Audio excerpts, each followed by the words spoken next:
প্রিয় ছাত্রছাত্রীরা, আজকে আমি নিয়ে এসেছি বর্ধমান ইউনিভার্সিটি বিএ প্রথম সেমিস্টার পরিবেশ বিজ্ঞানের কিছু এমসিকিউ এর উত্তর। প্রথম প্রশ্ন, ভারতে জীববৈচিত্র্য আইন চালু হয়েছে 2002 খ্রিস্টাব্দে। ভারতে কীটনাশক আইন চালু করা হয়েছে 1968 খ্রিস্টাব্দে। নেক্সট প্রশ্ন, ভারতে বন্যপ্রাণী সুরক্ষা আইন চালু করা হয়েছে 1972 খ্রিস্টাব্দে। পরের প্রশ্ন, কনভেনশন অন বায়োলজিক্যাল ডাইভার্সিটি সংশ্লিষ্ট চুক্তি কোন সালে স্বাক্ষরিত হয়? 1992 খ্রিস্টাব্দে। পরের প্রশ্ন, তপশিলি জাতি ও অরণ্যবাসী মানুষের জন্য অরণ্যের অধিকার আইন কোন সালে চালু হয়? 2007 সালে। নেক্সট প্রশ্ন, ফরেস্ট রাইট অ্যাক্ট 2006, অন্য নাম the tribal right act. IPCC কোন সালে প্রতিষ্ঠিত হয়? 1988 খ্রিস্টাব্দে। Global warming of 1.5 degree Celsius শীর্ষক বিশেষ রিপোর্ট কোন সংস্থা প্রকাশ করেছে? আইপিসিসি। প্যারিস সমঝোতা বা প্যারিস এগ্রিমেন্ট কোন সালে স্বাক্ষরিত হয়েছে? 2016 খ্রিস্টাব্দে।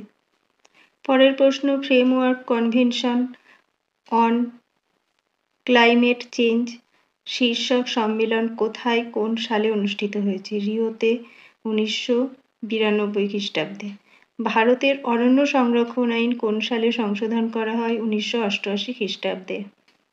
ভারতে বাস্তুতন্ত্র চিহ্নিতকরণ আদেশনামা কোন সালে জারি করা হয়? 1997 সালে। ভারতে পরিবেশ প্রভাব মূল্যায়ন আদেশনামা কোন সালে জারি করা হয়? 1994 খ্রিস্টাব্দে। ভারতে ফ্যাক্টরিজ আইন কোন সালে চালু করা হয়? 1948 খ্রিস্টাব্দে। ভারতে উপকূল অঞ্চল ব্যবস্থাপনা অধিকার কোন সালে প্রতিষ্ঠিত হয়? 1998 খ্রিস্টাব্দে। গ্রিনহাউস গ্যাস কোনটি? মিথেন। সিএফসি গ্যাসের বাণিজ্যিক নাম ফ্রেয়ন। জলবায়ু পরিবর্তন সম্পর্কে কাজ করে যে সংস্থাটি? ইউএনএফসিসিসি। ওজোন গ্যাস সম্বন্ধীয় গ্রিক শব্দ ওজোর অর্থ গন্ধ। বায়ুমণ্ডলে N2O বৃদ্ধির কারণ হল অতিরিক্ত পরিমাণে নাইট্রোজেন সারের ব্যবহার। ওজোন স্তরের সবচেয়ে বেশি ক্ষতি করে যে ঋতু? বসন্ত ঋতু। বায়ুমণ্ডলে মিথেনের অন্যতম উৎস জৈব আবর্জনা। প্রাকৃতিক সৌরপদ্মা কি? ওজোন স্তর। বিশ্ব উষ্ণায়নের ফলে কোন শহরটি জলমগ্ন হতে পারে? কলকাতা। যে বছর মন্ট্রিল চুক্তি সম্পাদিত হয়? 1987 খ্রিস্টাব্দে। আন্টার্কটিকার ওপরে ওজোন স্তরের ক্ষয় প্রথম আবিষ্কার করেন বিজ্ঞানী ফারমেন। ওজোন স্তর বিনষ্টকারী প্রধান একটি গ্যাসের নাম নাইট্রাস অক্সাইড। গ্রিনহাউস প্রভাব তথা গ্লোবাল ওয়ার্মিং রোধে একটি আন্তর্জাতিক চুক্তি হল কিয়োটো চুক্তি।